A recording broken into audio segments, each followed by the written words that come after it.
Our new ambassador to the US is not only the man that was in line to run BlackRock, the biggest investment firm in the world, but he attended WF meetings and he is the co-founder of the Century Initiative, the group pushing to explode Canada's population from 41 million to 100 million by 2100 through mass immigration. What could possibly go wrong? My name is Nico Lagan, and I'm too conservative for the conservatives. My co-host Rob Ambrose, not woke enough for the liberals. We are the political orphans. So yes, you heard that right. Our new ambassador to the US was not only supposed or in line to run BlackRock before he got in a sex scandal. He got fired for it. But he attended WEF meetings, which is probably where he met with our PM Mark Carney, and he is the co-founder of the Century Initiative. We're going to talk in details about it. It's absolutely insane that this man is the new ambassador to the United States. I can't say this without laughing because it's absolutely insane. But let's see what mainstream media is telling us, what they're trying to sell us, because obviously they're not going to tell you the same thing I'm going to tell you, obviously. So sure. The name of the man, if you haven't heard yet, his name is Mark Wiseman. Here is a video from CTV News telling us how awesome this man actually is. So listen to this. We have breaking news from Ottawa this hour. Prime Minister Mark Carney has announced that Mark Wiseman will be Canada's next ambassador to the U.S. Wiseman is a former investment banker and pension fund manager and longtime friend of Prime Minister Mark Carney's. He will replace Kirsten Hillman, who announced earlier this month she would end her role. Carney's office says Wiseman will take on the post in mid-February. He'll be tasked with leading negotiations on the review of the CUSMA free trade agreement with Mexico and the U.S.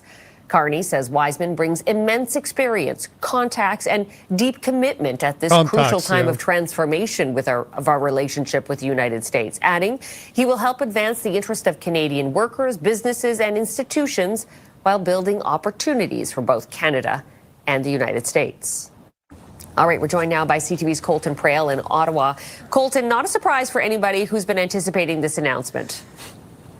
No, this is a name that was rumored for quite some time. Essentially, since Kirsten Hillman announced that she was going to be leaving the position, this has been the name that's been floating around Ottawa. And the reasoning that you point out there, the financial experience, the knowledge of economic markets, the ties to business both in Canada and the United States, sources telling me those were all big drivers of why Mark Wiseman is taking over this role. He will have a significant part to play when it comes to the renegotiations and the review of CUSMA in 2026. This is something that's going to be critical to his role. He is not the only person that is going to be involved in those. Dominic LeBlanc, the Prime Minister himself, both going to be instrumental and have significant roles to play in those renegotiations. But Mark Wiseman is joining that team. It's also important to point out Kirsten Hillman, in her departure, announced she would be available. So the video goes on for about 4 minutes of kissing his ass, basically, praising how awesome that man is. But here is a bit of information that they kind of glossed over. He started his career as a law clerk to Supreme Court Justice Beverly McCollin. He was a lawyer at Sullivan in Crowell. He was Ontario Teachers Pension Plan Manager. From 2005 to 2016, he joined the Canada Pension Plan Investment Board, rose to president and CEO between 2012 and 2016. And from 2016 to 2019, he was a senior management director at BlackRock's, the biggest investment firm in the world, literally the company that owns basically a portion of every single company out there that is on the market. He was seen as the successor to CEO Larry Fink, but was fired in 2019 for failing to disclose a consensual relationship with a subordinate. From 2020 to 2023, he was the chair of Alberta Investment Management Corp.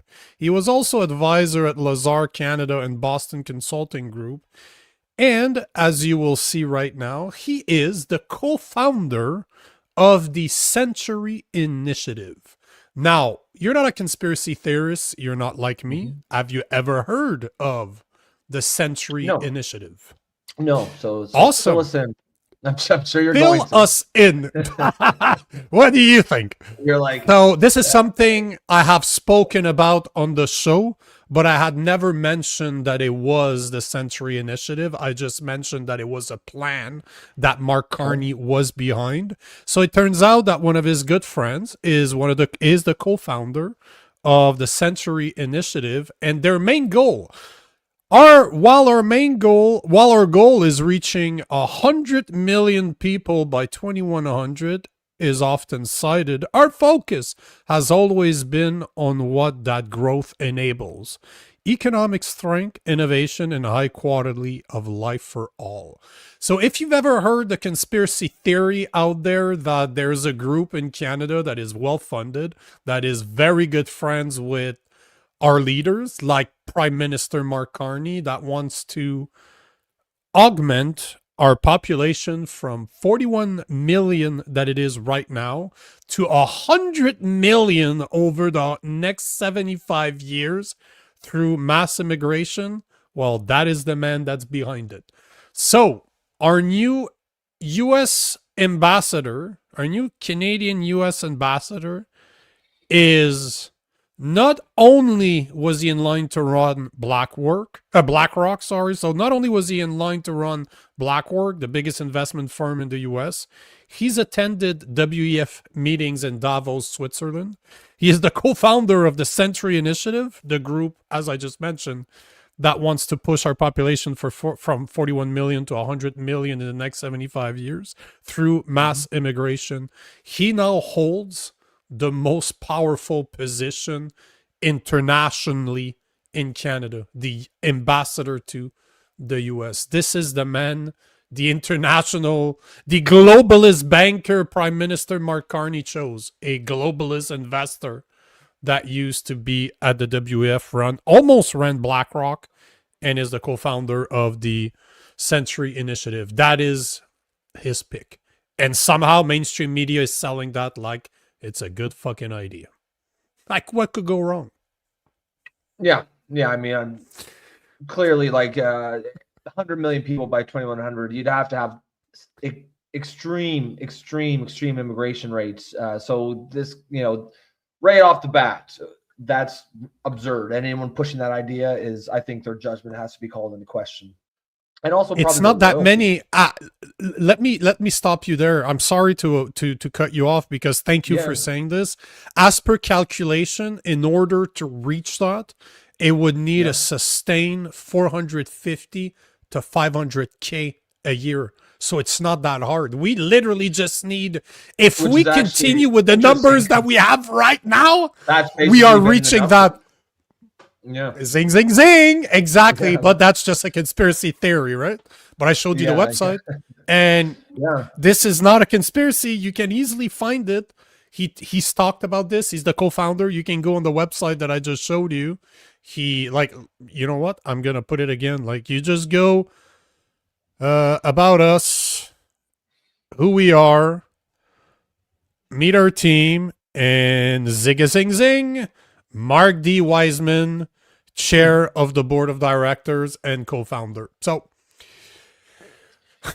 pretty crazy. It's not that much, huh? 450,000 people a year. That's where we're at now. That's basically where we're at. Yeah. Right. That's numbers that we've had for the last couple of years. So right away. And that's without the children, right? They reproduce something fierce.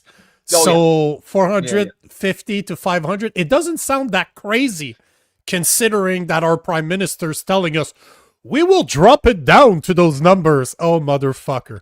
I often wonder when white people are the minority in Canada, are liberals going to champion minority rights then as well? Something tells me they won't. Something tells me they won't care about minorities at that time when it's white people that are the minority. But it's funny you say that, because it's very funny you say this, because I posted about this the other day. The reason I did that is because I saw a post I just saw a comment somebody made on Instagram at the end of a video. One of those guys that just walks around and talks to people. And he was asking people, he's like, who are the minorities in the world? Like, I'm paraphrasing, obviously, but it was along the lines of... They asked, like, what do you think the percentage of white people in the world is, right? 40, 50, yeah, 60%. 80%, 90. Yeah, people are all over the map. You know what the number is? Do you have an idea? I know because I saw the same thing, but I'll leave it for you. I didn't want to steal your... No, but he was wrong. That guy, as per what I could find, he was a bit wrong. I think it's like 8%, isn't it? It's more, from everything that I could find, it's between 10 to 12%. Okay. And the reason it's hard to find is, in most estimate, they consider Hispanic people white people. I'm like, hey, Yes, bro, yeah. like, no, Yeah, an Hispanic dude is not white. I'm not Hispanic. Sorry. Yeah. Fucking They in most estimates are not white. but most estimates counted for I don't want to say brown people because that sounds racist as shit, but Hispanic and Middle Eastern. I'm like, no, I got friends from Israel, I got friends from Lebanon, I got friends from all over the Middle East, and guess what? They ain't white. They're not white. Sorry. They're not white. So they're looking at around 10 to 12% are the estimates that I could find. So, when I saw that, I was like, no, it can't be 8%. Come on. It can't be that low. Yeah, I started looking, and it is 8 to 12%. It's along those lines. Yeah. The reason why it seems so low, and the reason why all those people in the videos are guessing at 50, 67%, because the media has us believing that white people are some like global oppressive force, and there's so many of us, and we need to. And it's crazy. We're like, white people are the global minority, and it's not even close. No. You know, there's a interesting comment here from, I believe it's Trevor Benson, says, funny how most homeless people are also white. Yeah, it's because there's a lot of social programs, social welfare programs that are prioritizing either, you know, people of color or immigrants who tend to be people of color. Basically everyone but native, native Canadians, not necessarily indigenous, but people who are, you know, white people who are, because of course they're well taken care of as well. So yeah, this idea that you know, white privilege and stuff, that shit needs to die a painful death, because it's just not true. Yeah, like Trevor Benson is saying, 7%. Those are the numbers that I heard, 7 to 8%. But I actually did hours of research. I found some studies out there that went continent per continent. And if you focus, I did the calculations myself. If I focus on European descent, so non-Hispanic, non-Muslim, like non-Middle Eastern, we're looking at about 10%. But the thing that is interesting, or I would say scary, is that in just over a century, 125 years, we went from roughly 25% of the world population to 10%. So in the past 125 years, we have gone from about roughly 25% of the world population to 10%. And it's not surprising. Like, one of my favorite comedian is Russell Peters. I don't know if you know the guy, but back in the days, that dude was funny. That dude was hilarious.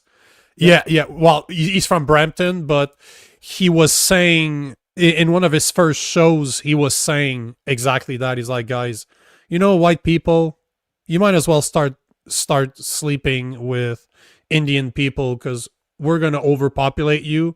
Plus, in 100 years, everybody's going to be beige. So you might as well start sleeping with your favorite comedian today. So he's basically trying to get laid. As much as this is a joke, it's not a joke. It's actually pretty accurate. But yeah, all to say that I don't know how the fuck we got to racist, but hey.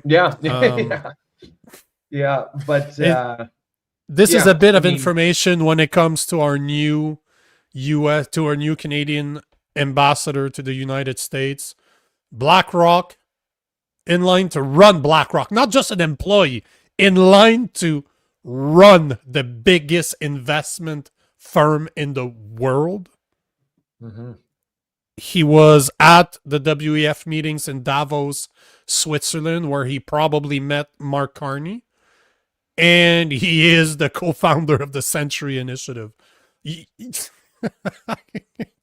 Yeah. What could go wrong? What could possibly go wrong? Yeah, yeah. Honestly, I don't like the idea of good friends with Mark Carney. Like shouldn't be a position you're just giving out to your buddies as favors, right? This is we've got this review of Kuzma coming up next year, which could very well end in Kuzma being just scrapped. Trump certainly it's something kind of thing that he would do. You need all hands on deck here, and I'm not sure given crony capitalism here or crony politics, giving your buddies plum positions here is the best thing to do for Canada.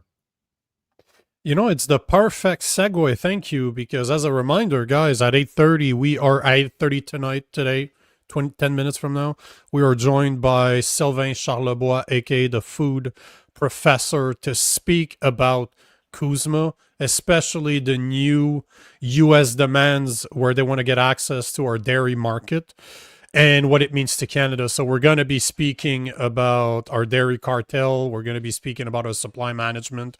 If it's a possibility, how would it work? What does it mean for Canada? And also, tomorrow we are joined by National Post columnist and reporter Timothy, I'm due for vacation. Timothy, what's his last name? God damn it, man, my memory sucks. Hold on. Wow, this name is gonna be Schaefer? Yeah, Hopper. No. Hopper. Yes, Tristan, not Timothy. What the Tristan, hell am I right? It's Tristan. Not we Timothy. Are, man, yeah. It's a hard day. It's a long day. Tristan Hopper. We are joined by columnists for the National Post, Tristan Hopper, and he's going to be speaking about his new article that came out today showing how our taxpayers' money is funding woke activism. Like, this is breaking news. He released that today. I noticed that it was him. I reached out, and he's going to join us tomorrow to speak about it. Absolutely insane. I actually would really like the idea of having, one or maybe a couple sort of friends of the show as journalists, and every time they come out with an interesting piece, we just have them on the show and talk about it. I think that'd be a great thing to do. Wow. Thanks for kind of stealing my thunder. Yeah. And that's exactly what I'm trying to. It's all my idea. All my idea. Exactly. You didn't even know he was showing up until right now. So I just heard about this 5 minutes ago. Yeah, so this is what's happening with Sylvain Charlebois. When we have something that's food related, he's showing up. I want to do that with journalists that have good articles like the one we're talking about now. Same thing with John Carpe from the Justice Center for Constitutional Freedom. Anytime we need somebody on the law side, we have him. We might have other lawyers, friends of the show too. There is somebody for Made that I've been in discussions with, but man, she is all over. So like she was on all the podcasts. I think the only one she didn't do recently is like Joe Rogan, but we've agreed she wants to come on the show to speak. And I want to speak about Made. Made is really, really something big. I'm just trying to go get her name to see if when's the last time. I should probably reach out to her again, but I know you've seen her. Like, she is all over social media right now, and her main point is exactly that. Have you ever heard of Kelsey Sheeran? I'm sure if the name's familiar, isn't it? Let me Google her. Yeah, Kelsey. I'm gonna show. She is like the #1 voice for Made right now. Yeah. And she is doing all the big podcasts in the US right now. She's agreed, like we follow each other. We've been following each other for a while. Yeah. She's done Who's Who. Like, for the people out there, here's her picture. You probably recognize her. She's ex-military, if I remember correctly. That's how I actually started following her. But I've been in the works with her for a little while to have her on the show to speak about Made, because that's another one that'd be great. Yeah. Oh yeah. It's just she's so busy that we just need to make it happen. But that's in the works. So For the new people joining the show for the first time, understand that this is what we do.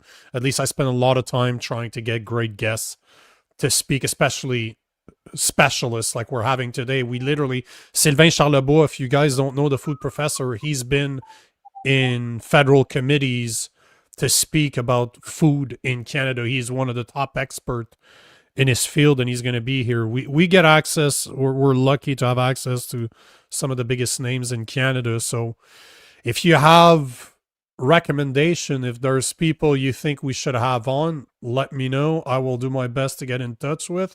But like today, it was because of Wilf. It's because Wilf wanted to know more about what's happening with the U.S., the dairy cartel. So I reached out to Sylvain, to the food professor, and yes, Wilf, that's exactly her. Kelsey Sheeran is who I'm working with. Well, okay, people know exactly who she is. Yep. So that's definitely who I'm trying to get right now. Oh, she does not mince her words. One that I would love to have that I do not have access to, that I'm always trying to reach out to, is Sam Cooper. He's a journalist that specializes in the China relationship with Canada and how much we've been infiltrated. So I definitely he's from BC. I've definitely I believe so. He's just him. He's awesome. He's good too. He's really good. Yeah. Firecracker, lab-grown meat. So the food professor, Sylvain Charlebois, is the one that broke the story. We all heard about the lab-grown meat because he broke the story saying, Health Canada is trying to do this. Maybe you guys should be aware of this. So, no, he's great. We've had him multiple times on the show. I'm a fan. I just agree or disagree with him. I just like the guy. Yeah, he's here to talk about the supply, the dairy supply, but the lab grown meat that might come up here or there. Yeah, he's definitely an expert on it. So I don't know who Frank Vaughn is. I have no idea who that guy is. So no, I do not know. Before Sylvain shows up, let me remind you of the sponsor of the Political Orphans, Gabble, the world's first live video debate app on the market. You can choose to sit back and watch others debate, or if you have the balls, you can join and debate other people just like you. All you need is a cell phone. There's 10 subjects a day, 3-minute rounds. You pick a side and you debate people. People vote for the winner, and if there's a tie, it's broke. AI chooses the winner. Just check the description below for the affiliate link. And we're having the first event on there tomorrow. So as a guy that's debated on some of the biggest platforms in the US, I'm going to be joined by a lefty that's also debated on a bunch of platforms in the US. And we are going to be debating some good topics like immigration, for example. I'm just going to throw it out there. Immigration would be one of them. But it's a North American thing. Like, he's from the US, I'm from Canada, but the problems are pretty much the same. So there's a lot of people that seem to want to have Frank Vaughn. So I have no idea who that guy is. No idea. I will check him out. If one of you have my email address, can you send it to me? Like, I'm just going to put it in the chat. If you want to just send me a reminder, because I run 2 different laptops, one where I just record on and my working laptop. So my email address, I just dump my email address in the chat. So if you guys want to just remind me, just send me an email with Frank Vaughn, and I'm going to see who I know that knows him, or if I know someone, or if I know him directly, because sometimes, surprisingly, when you have a big enough audience, you get followed by people that you don't necessarily know they're following you, and they turn out to be known people. So we'll see. Real interesting dude. Seems like a lot of people want to see him. Sam Cooper is one of them that I've been trying to get for a while, but I don't know anybody that knows him directly, and getting a hold of him is not easy. He's such a specialist in what he talks about that it's probably he's probably very in demand, but hopefully it's a matter of time. I'll get him. I will get him. He's a hard hitting journalist for sure. He is what journalism should be about. If you ask me, that's the type of guy we're talking about right there. Yep. Oh, see, that's interesting. Hey, Sylvie, haven't seen you in a while. Frank Yeah, Vaughn yeah. is a You dude. still good? He's a dude who was born with a chip on his shoulder. He mostly talks against the PPC and is always angry. Yeah, well, there's a lot of people like that. By the way, guys, just so you know, as a reminder, on Saturday we are having one of our mashups. So we have a Saturday night mashup between 9 p.m. and 11 p.m. And the subject on Saturday is going to be a good one. Is going to be remigration. We are going to have people that are against it. We have people that will be for it. We're going to have representative of the two biggest movement in Canada that are for it. We might have a very known politician that's been talking about this since 2018 on the show too. This has not been confirmed, but all to say that 9 to 11 p.m. on Saturday, we are speaking about remigration, which is a topic that is gonna be very important soon. People are starting to talk about it. I see that our guest today, Yep. the food professor Sylvain Charlebois, is in the back. Are you ready to go, sir? Thumbs up. Yeah. So here is. I'm laughing because he's drinking milk. No, that's funny. Mr. Sylvain Charlebois, bonjour. Cheers, gentlemen. It's good old How's it supply going? Good to managed see you again. eggnog. It's eggnog, of course, with good old supply management milk and eggs. Of course. Cheers. Of course. Thank you, by the Yes, way. Merry Thank you Christmas to you. for. Yeah, Merry Christmas. Thank you for being Merry here because I Christmas. literally invited you yesterday. We were talking yesterday, and you're like, I'm skiing with my family, but you guys do such a great job that I'm still going to show up. At least this is what I heard. I don't know if that's what you Yeah, said, yeah, but yeah. you were skiing with the family. It's not all fiction. It's all true. Yep. It's all Yep. true. Yep. You heard But me we yourself? appreciate we appreciate you taking the time. It's always a pleasure to have you on. And obviously, I wanted you here to talk about what the US has been. It's nothing new. They've been asking for this for a while, but now that on July 1st, 2026, so next year, we are sitting down for a review of our free trade agreement, CUSMA, with the US and Mexico. And one of the things that the US has been demanding is to get access to our dairy market. So they want us to open our dairy market to them because right now they have a certain amount that they're allowed to bring in, but they're heavily tariffed once they hit that quota. So let's start from the beginning. Can you explain to the listeners what I call the dairy cartel, what you probably call the our supply management when it Supply comes to management. our dairy products? Yeah, well, you call it dairy cartel. I can't. But a lot of people do call it dairy cartel. Yep. Essentially, the dairy sector is there to produce what we need, essentially. And so, in order to do that, you have quotas managed by provinces and you have high tariffs on imports. So if let's say you want to import butter from the US, well, you're exposed to a tariff of 290%. That's just one Wow. example. Yogurt is over at least 200%. Milk obviously is over 300%. So these tariffs are incredibly high. Okay, because right now with the tariff dispute that we have with the U.S., 35% is seen as high. Imagine 200, 300%. So it's a highly protectionist policy. And so the advantage of having a system like that is to keep prices stable as much as possible.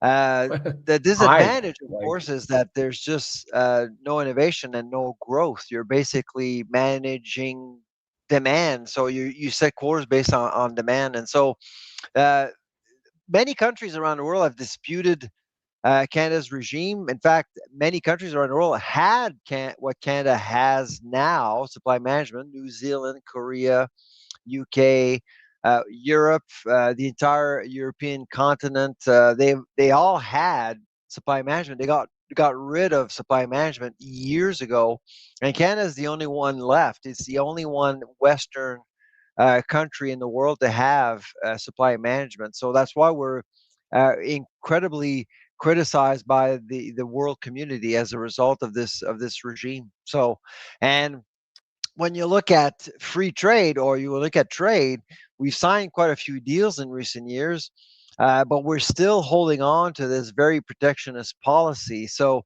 it makes Canada look like a country that actually talks on both sides of the mouth. And essentially, on the one side, we want to trade with the rest of the world because we have a lot to offer, but on the other hand, we have this sacred cow, and all countries have sacred cows.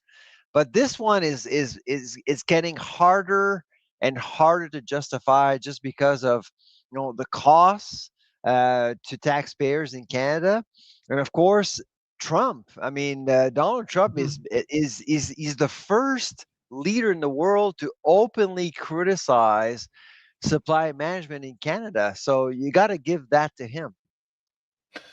Yeah, no, for sure. I wanted to ask you, Sylvain. Doctor Sylvain. Yeah, I wasn't sure if I should go Sylvain or Doctor. We So agreed on that you're one obviously last time. yes, that's right, that's right. So this is you're basically area of expertise is in the actual the management side and the food side, not necessarily the politics, but surely you're familiar with the politics, and you've got you have eyes and a brain. You see what's going on. You see how entrenched the system is. What is your, even if it's just personal opinion, on the likelihood that this actually does get scrapped in any sort of negotiation? Yeah. Hold on, Sylvain. Before you answer this, let's just. There's a couple of things I just wanted you to kind of frame before we do get into what the U.S. is demanding. But one of the biggest, can you confirm these numbers? Because the numbers that I keep on seeing is that Canadians are paying 30 to 50% above market price right now for dairy, and farmers are dumping thousands of liters of milk when they do cross those quotas, because those are two of the biggest problems that we're seeing in Canada. Are those numbers accurate? Is that true what I'm saying here? The 30-50% is based on farm gate prices. Now retail, because when you talk about dairy, I'm not sure what we're talking about here. Are we talking about milk, yogurt, cottage cheese, cheese? I mean, so in general, dairy in Canada is more expensive than the US, but not always. But when you look at farm gate prices, industrial prices, Canada is always more expensive than the US. And it does vary between 30 to 50%. Now, as for the other question that you ask about dumping, it is real. It is a real problem in Canada. And we did a study with McGill, and I'm actually at McGill this year in Montreal for the year on my sabbatical. And we actually calculated that dairy farmers in Canada dump anywhere between 600 million to 1 billion liters of milk a year. And they're being asked to dump because of surpluses, essentially. And now it is actually quite normal to see surpluses. In the US, there are surpluses as well, and they do dump. The problem with Canada is that, first of all, you have government sanctioned quotas. Okay. Yeah. So we, the people, give permits to these producers to produce milk for us. So that's something that doesn't exist anywhere else around the world. And two, and I've written many times about this, because of supply management, we could eliminate all dumping. We're the only country in the world. So I've always argued, if we are to keep supply management, we should optimize it and not necessarily get rid of it. We need to optimize it by making the sector more competitive to bring down prices and eliminate all dumping, because you can. We have a strategic reserve for butter in Canada. Did you guys know that? No, I didn't. Yeah. I didn't. So we have a strategic reserve for butter in Ottawa, run by the Canadian Dairy Commission. I've always argued, why not do the same for powdered milk and export to other countries where they actually need clean, safe powdered milk? But of course, they don't argue for that because it's too much work, it's too much money, and it's so easy to dump. And dumping is hidden from cameras in Canada. It's all done inside the barn. Nobody can actually see it. Unless it's on social media, and we saw the video here of this. We all know the video we're talking about here. Yeah. Oh yeah. Have you seen him since? Have you seen the guy? No, yeah, Jerry yeah. Eugen. Nope. Jerry Eugen has actually not made any appearances since that video Yep. publicly. Wow. You Yeah. know, By he the got way, smacked. recently, Has he been Joel, has there Joel been a Fox, safety check there? Anyone well, knock on his yeah, door, exactly. make sure he's still kicking? I think he's okay, but he's quiet. That's what they do. They Yeah. quiet people. Joel Fox is another dairy farmer. Just recently wrote a piece in the Ontario Farmer, arguing that we're giving money to dairy farmers for no reason because we're giving $3 billion in compensation for trade deals over the last few years. He actually claims openly that the money that we give to dairy farmers is useless, where they're not losing any money. In fact, since we've signed trade deals, they're producing even more milk and they're worth more money. So he said, why are we giving money to dairy farmers? And we haven't heard from him since. Before you answer Rob's question, there was just one more I wanted to ask before we jump to the US. Do you believe in the system that is in place right now? Because obviously you said optimizing it is the way to go, but we can't get rid of it. why We can't get rid of it. We just can't. we cannot is what you're saying. Sorry. I've Sorry, you have a studied French accent just like I do. I want to make sure that I heard you properly. You say we cannot we get rid cannot. of it, right? No. Why? People who Do you say mean we should get rid of it, that financially? no, I mean, well, politically and economically, I would say both. Politically, is a worse scenario because you have Quebec, and that's why when we talk about Always interprovincial Quebec. trade barriers, I always laugh because if you really want to deal with interprovincial trade barriers, you have to talk about supply management because quotas are managed by provinces, and Quebec would never let go of the system. I've had many politicians ask me this one simple question about supply management. They asked me, Sylvain, if there's one thing you would do to supply management to make it more effective, what would you do? The answer is incredibly simple. The only thing you need to do is to harmonize the allocation of quotas nationally. Nationally. Forget about provinces. Wow. And guess what would happen? So money would reward efficiency and competitiveness. So all the quotas that you see in the Atlantic and Quebec would basically transfer to Ontario and the prairies and BC, because that's where the farms, the efficient, because we do have very good dairy farms in Canada, but they're all west of Toronto. East of Toronto is the region that is costing us, you and I, a lot of money. They're inefficient, they're small farms, and they don't want to compete. They're getting checks. Why would they compete? They're not incentivized to actually compete. But if you go west of Toronto, like for example, in Woodstock, Ontario, in Manitoba, Saskatchewan, all these guys want to compete. They know what's going on. They see the writing is on the wall, and they do want some changes. It's always Quebec's fault, eh? It's always Quebec's fault. And they say that, but the reason why it's Quebec is because they have half the farms. Okay, half of dairy farms in Canada are in Quebec, but they don't produce more milk than Ontario. That tells you something. Ontario makes slightly more milk than Quebec, even though Quebec has half the dairy farms in Canada. Can you imagine, guys? I know you're not economists, but just think of the ratio. I mean, those farms in Quebec are incredibly expensive to run. Like, they're not effective at all. They have cows still attached to stalls still today in 2025. So now if we go back to Rob's question, is it feasible to even entertain the idea of opening up our market to the US if supply management is still in place? Because by what you're saying, I'm kind of modifying his question a bit, because clearly we're not, as per your opinion, and I will respect your opinion even if I don't necessarily agree with it. You don't want to get rid of it. I'd get rid of it. But do you think it's possible from your expertise that Canada will maybe not drop supply management, but open our market somehow to the US so that they are not capped the way that they are right now? That's the best compromise, I think. You open up the market while making your sector more competitive.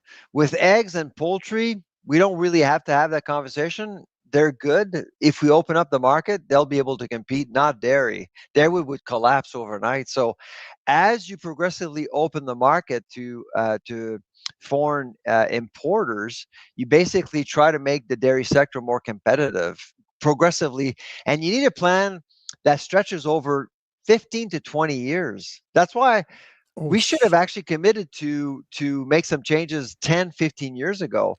But we needed Trump to remind us that, well, the status quo and inertia aren't a good Yeah. idea. But you have to blame dairy farmers and boards specifically, because they're the ones that have always argued that everything is fine and dandy and we don't need any help, we don't need any assistance, we don't need to change. But they've run their ship very tightly, and they've played politicians over and over again. And that's why politicians are always out there protecting supply management. It doesn't matter who it is, Pierre Poilievre, Mark Carney, they don't have a choice. They don't understand the system. And if they start to criticize supply management, they're going to pay a big price. And that's why I think what's happening today with Mark Wiseman being appointed as the Canadian ambassador to the US, I actually think he's going to be the fall guy. He's going to be the fall guy because he's actually expressed his opinion against supply management over the years, and Really Carney's going to blame interesting. him while Mark Carney concedes more market access. That's what's going to happen. So you think he's set up to be the patsy? He's going to be the fall guy. Absolutely. So the guy that was announced today as the new Canadian ambassador to Mark the Wiseman. US, Mark Wiseman. Earlier, yeah. Yeah, 100%. I just want to make sure we're on the same page here. So you're saying that he's going to be the fall guy because obviously Trump and his parties made it clear that they want access to our dairy farm, to our dairy market. Opinion as I have with supply management. I mean, he's very concerned about about the regime's ability to grow the market to support our economy. I'm on the same page as he is, but he's going to be a powerful man for CUSMA 2.0. And I can tell you, he's going to be the fall guy. He's going to be the one that Carney's going to blame. He's not going to lose his job, but Carney's positioned him as the person saying, well, I've been recommended heavily by our ambassador to go ahead with more concessions. Yeah. Sorry. Yeah.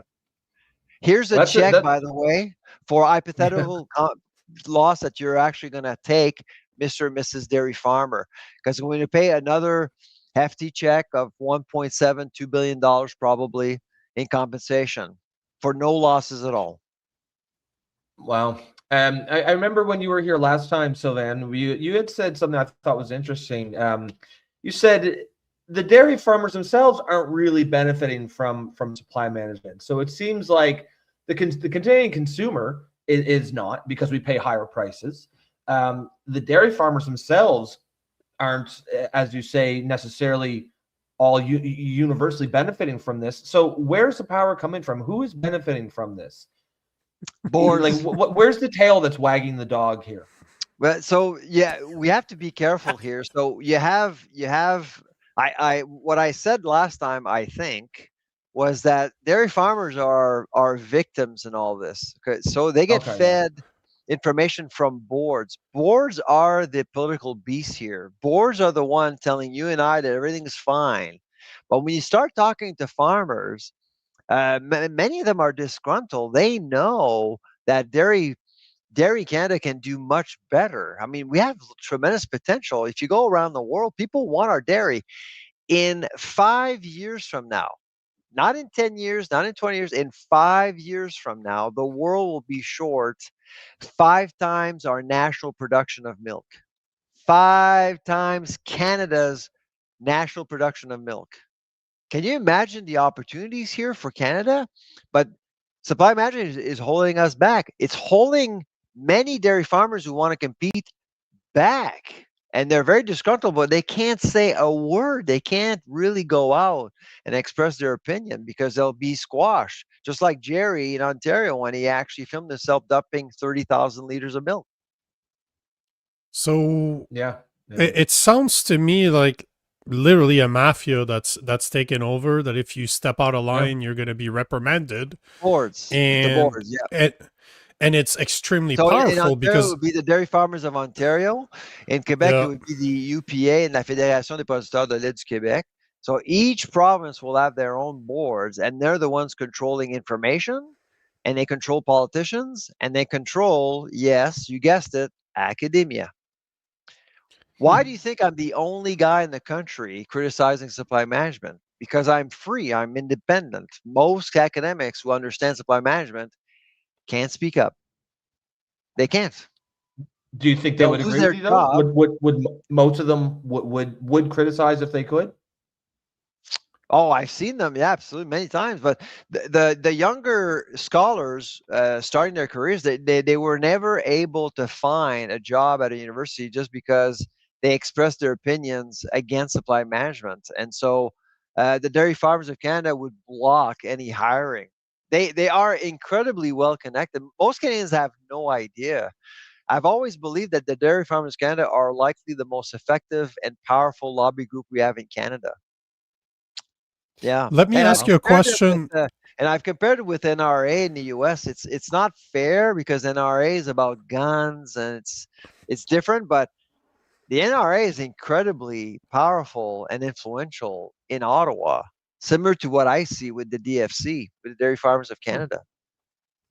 Wow. Here's a good question I'm going to ask. I have the idea, but I know why, but I want you to answer it. So, Squally's asking, why are you talking about academia? Why do you think it's important for the lobbyists, the dairy cartel, to control the narrative that is being taught in school?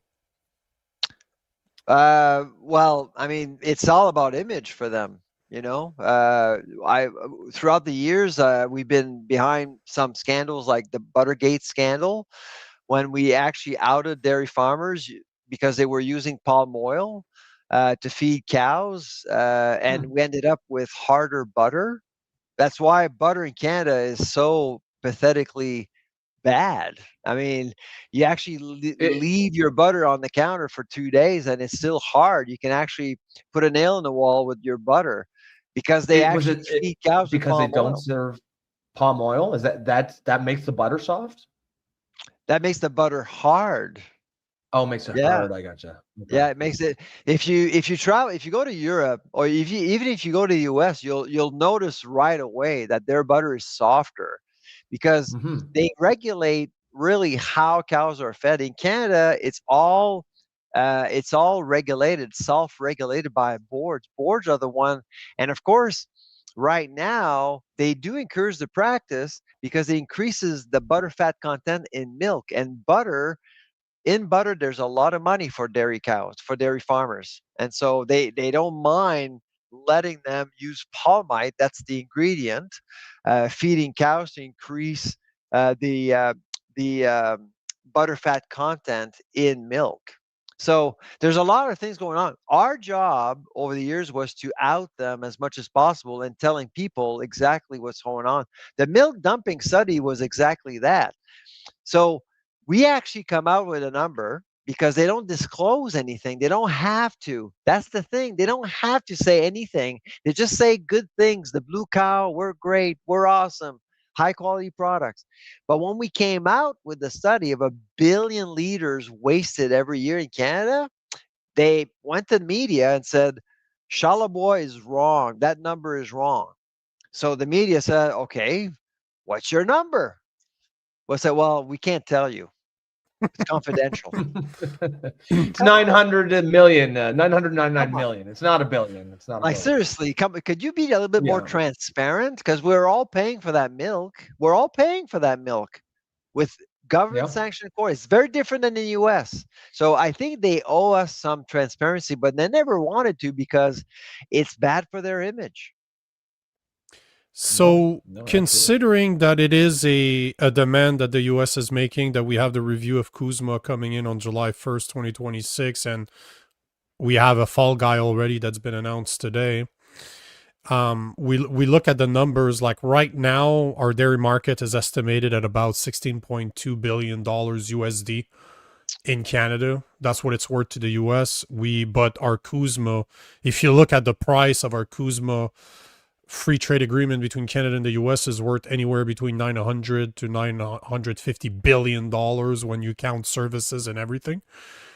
Do you think that it's a concession that Canada's going to have to make in order to keep CUSMA alive? Or do you think that this is just another thing that Carney's going to play on to make the US look bad? And that's just your personal opinion. That's your personal / professional opinion. I'm just curious to see as somebody from your background. I'd say that a concession is inevitable, and here's another reason why. I think Trump 2.0 will be much more difficult to deal with than Trump 1.0. With Trump 1.0, we had a president who was essentially clueless about a lot of things in ag. Okay, and he mentioned dairy and talked about supply management, but didn't really talk about supply management. He didn't understand the system, really. And I don't think he does still today. But what he does understand is that Canada has been in violation of CUSMA on dairy. And I'm talking about the new CUSMA since 2020. So you see, when we actually conceded last time, we agreed to allow American products to enter the Canadian market up to 3.5% of our annual production, approximately. It varies between categories, but roughly it's about 3 to 3.5%. We've never allowed that amount to enter the Canadian market. Do you know why? It's simple. Why? When we decided to do that, we created a system to allocate licenses to import products from the US.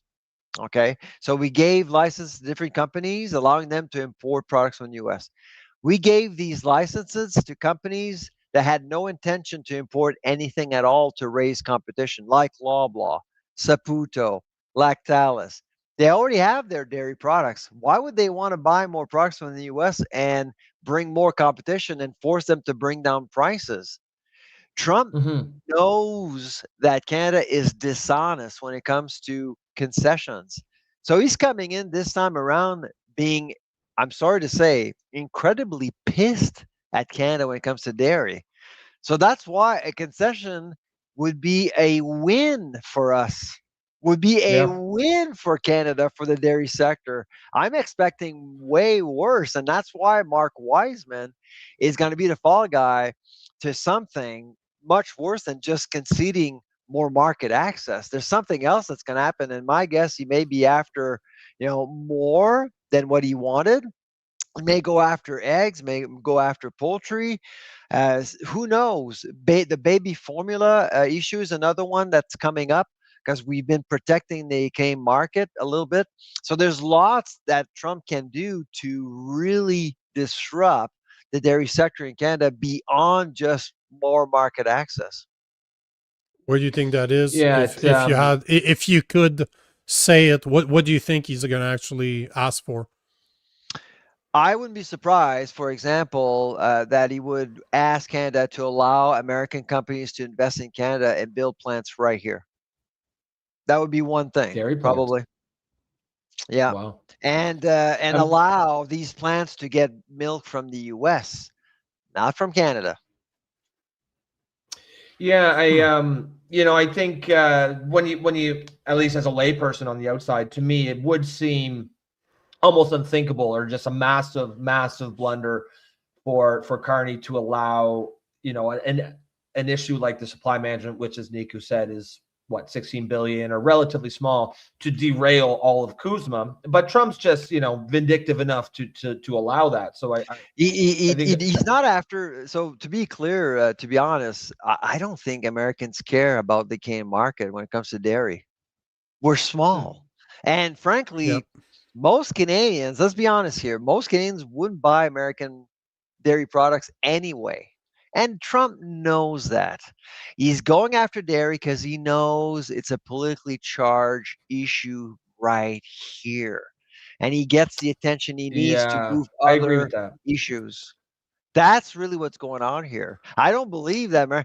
It's just so the Wisconsin people, yes, they're very vocal. They want to access, but I think it's just noise. It's just noise to allow Trump to really get what he wants. Plus, as you said, we are not respecting the agreement. So not only is this We're being is it dishonest. politically, And New Zealand, by the way, actually sued He's us. going to take and that won. personally. Yeah. New Zealand actually accused us of doing the same thing with the Americans, and they actually won. So we had to concede. Really? Yeah, just recently, about 6 months ago. Wow. But media doesn't talk about these things because it actually makes dairy farmers look bad. And do you know why media doesn't want to make dairy farmers look bad? Because they actually spend about $150 to $200 million in advertising every single year to media, right? The blue cow. So it's about $9 to $10 per Canadian that is spent in marketing in Canada. That's a lot of power. And that's why image is everything to them.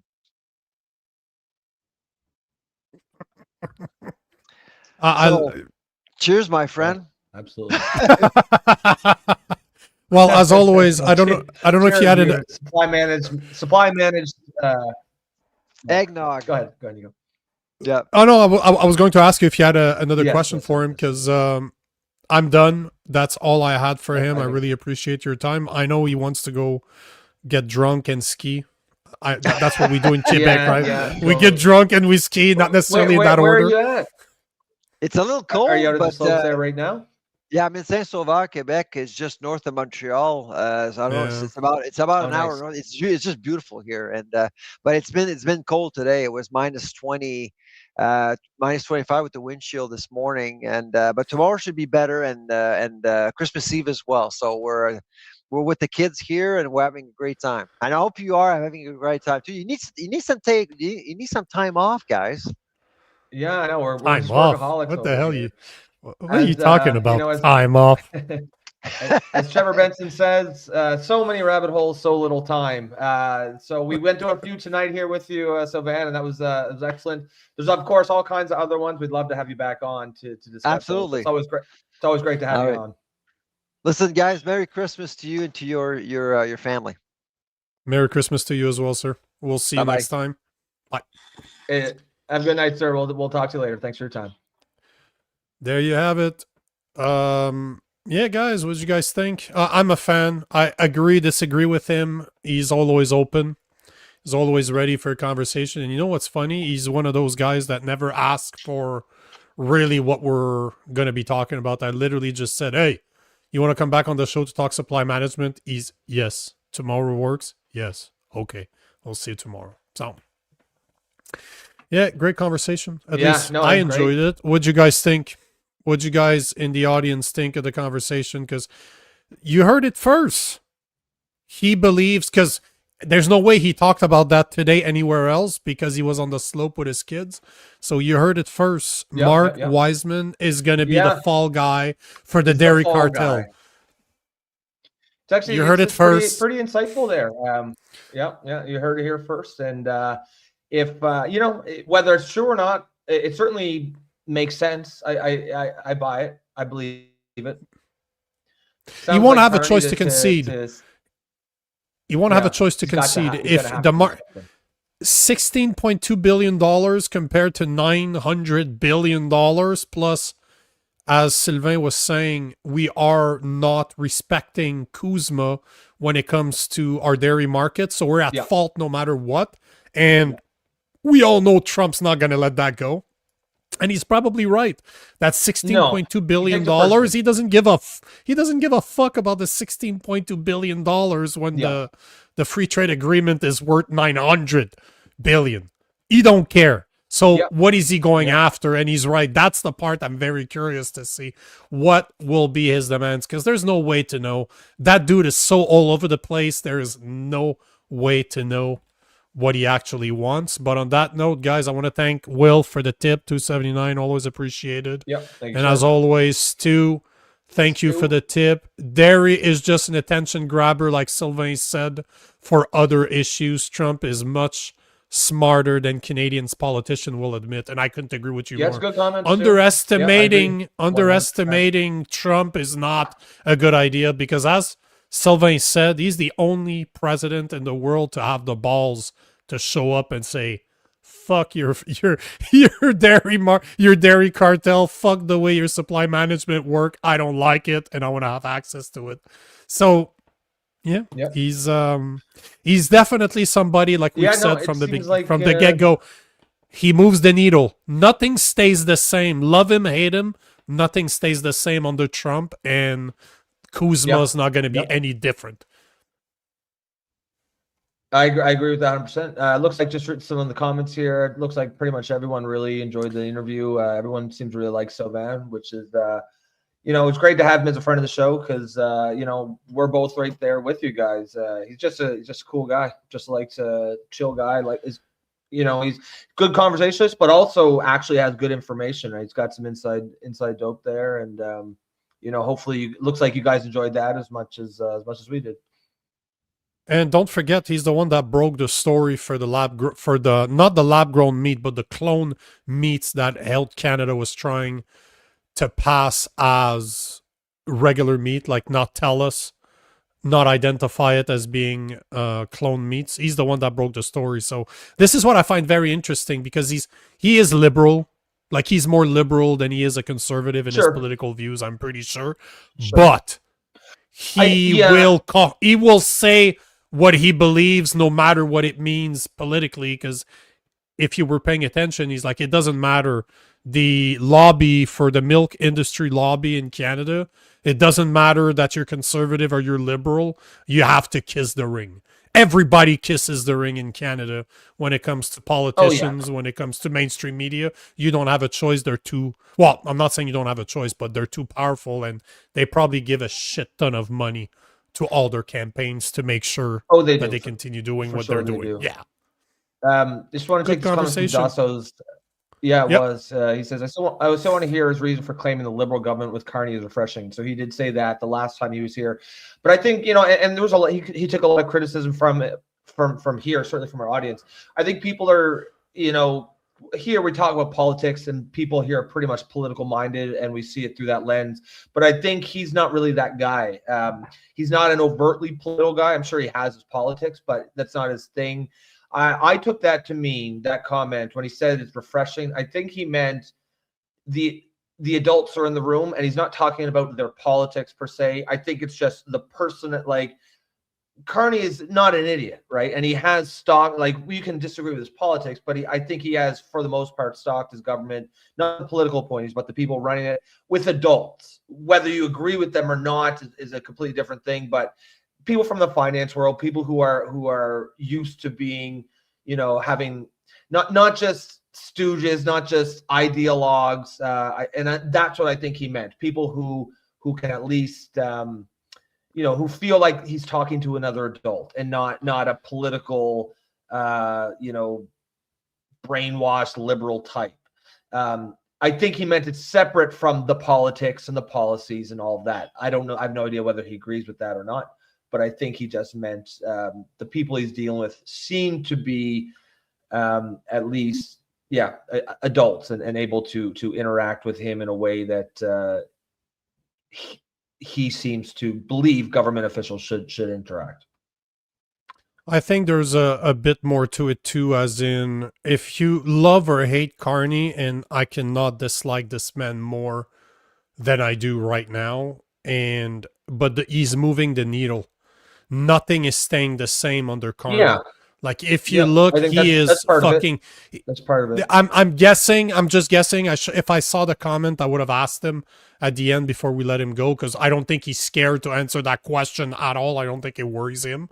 But that probably was part of the answer to that. He's moving the needle. He's going woker and woker and woker. He's going in the wrong direction, but it is not staying the same. It's not staying put. He's just moving that needle, and that might be what he meant by refreshing. I'm assuming, again, if I would have seen that question, I would have asked, but hopefully he's going to be back, so I'm not worried about that. He'll be back on the show, so maybe we can ask. I don't think he's worried about answering the question. So No. before you put you put a pin in it, I just want to remind you guys that it's been good. Yesterday we had Chris Barber on the show, showing up to speak about the victory that he had last Friday. He gets to keep Big Red. Today we had Sylvain Charlebois to speak about what's gonna happen, and you heard it first that our new ambassador to the US will be the sacrificial Fall guy. cow. He's going to be a sacrificial cow, yeah. And tomorrow I have another one for you. First time we have him on the show, so hopefully it's going to be a good one. But we have at 8:30 p.m. tomorrow, we are joined by Tristan Hopper, columnist and reporter at the National Post. He is coming to speak about an article that I saw in the National Post today that was showing how much money the woke activists are getting from taxpayers. It's insane the amount of money that they're getting. That's going to be a great conversation. Yep. So join us tomorrow, 8:30 p.m. Oh, I know. I saw the article. I'm like, oh, Rob's going to like that one. And I noticed the name. I'm like, it's Tristan Hopper. I have access to this guy. So let's get in touch with him. But tomorrow, guys, is the last episode before we take 2 days off for the 24th and the 25th. So Merry Christmas, 100,000,000,000%, but we will wish it to you tomorrow as well before we do take 2 days off. But we're not going to be off for very long. But join us tomorrow for Tristan Hopper. That's going to be a good conversation. Oh, yeah. It'll be a great way to end the week there before a short break. And then we're back on Boxing Day, I believe it is, 26th. Yeah, let me just pull up. So the 26th is a Friday. I'm going to be back on the 27th because we have a mashup from 9 p.m. to 11 p.m. That's going to be a good one too. We're going to talk immigration. We're going to have representatives of some of the groups that are pushing for immigration. We're going to have some people that are against it, and you're going to have troublemakers like me that's going to ask questions. That's going to trigger great conversation because that's kind of what I do, right? So 9 a.m. to 11 a.m. on Saturday the 27th, so Saturday that's coming, and we'll be back on the 28th. But tomorrow we are here 8 p.m. and we're joined by Tristan Hopper. Yep, that's going to be an action show, guys. You won't want to miss that. And that we'll put a pin in there for tonight. Excellent show, guys. Some excellent, lots of comments there. Trevor Benson, that'll be PM tomorrow night. 8:30 p.m. will be the Tristan Hopper will be here. Guys, if you are new to the show, if you're just tuning in, welcome. Didn't take quite as many comments tonight because we did have a guest there, but the show is heavily based on audience engagement. So please come back, stick around, throw some comments out there, agree with us or disagree. We want to hear it all, no matter what you got to say. If you want to support the show, you can become a member through YouTube for the low price of $2.99 per month, or you can buy us a coffee in the top right-hand corner of your screen. Other than that, folks, we'll catch you tomorrow night. And again, we're going to wish you a Merry Christmas tomorrow, but what can't hurt to do it another one today. So have a Merry Christmas, guys. We'll catch you tomorrow. And other than that, enjoy the rest of your night. Peace.